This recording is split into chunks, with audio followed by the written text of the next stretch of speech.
My name's Tony Silcock. Johnny Ewan. Linda Whinnery. Andy Shute. Fenty Firth. Debbie Byrne. Matt McCulloch. Doug Smith.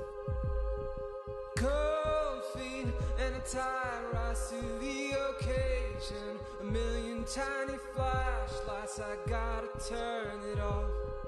Cold feet and a tie rise to the occasion. A million tiny flashlights, I gotta turn it off for a while. I really enjoy my work, and I look forward to coming to work. I see it as a great challenge.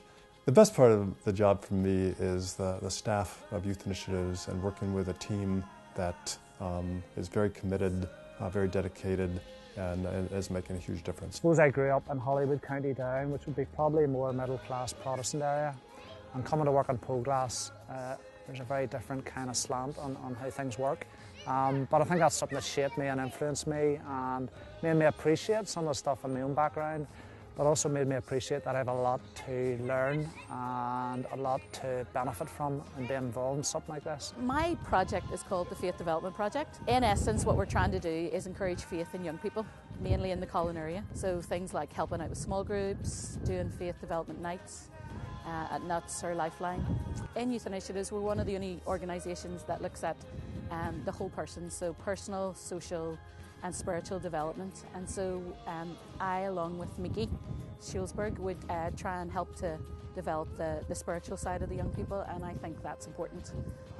To me, it seems like it's something like a family that brings renewal to people who are suffering in a lot of ways, and it creates an environment where you're loved, where you're worth something, and where you really are allowed to flourish, and where you can find healing from a lot of the stuff that you've been through in life. Well, we do a whole mixture of different stuff. So Sunday night session, a bit of faith-based stuff out in the streets, doing detached stuff, meeting young people in parks and the estates, bit of visitation. Visitations, basically young people that we know going up into the estates and kind of knocking on the doors, checking how they're doing, just touching base on. We do Thursday after schools group, and we do some social aspects, we do youth club based stuff, so we do a little bit of everything. We're hoping that we engage them in such a way that they develop their life skills, that they develop a sense of of care, of love, and they can bring that back into their own family, particularly their own family, and then hopefully that will sort of kind of permeate into their own community. It's quite clear to me that the Youth Initiatives has this family feel to it. It has this sort of kind of person-centred approach to it, that it's not only involved in my sort of kind of professional work life, but it's also involved in my personal life as well.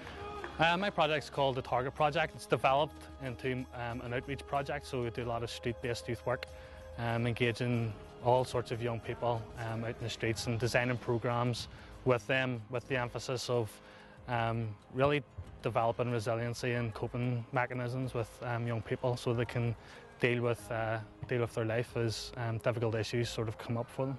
The project is a Nuts project. It's for 11 to 14-year-olds. Mainly engages them in outreach work at the minute. Why sort of stands in between the tension of sort of faith-based work and community-based work. I think why can work to bring a community together very slowly, but I think it can have an impact. I would hope that youth initiatives would expand across Northern Ireland, maybe wider.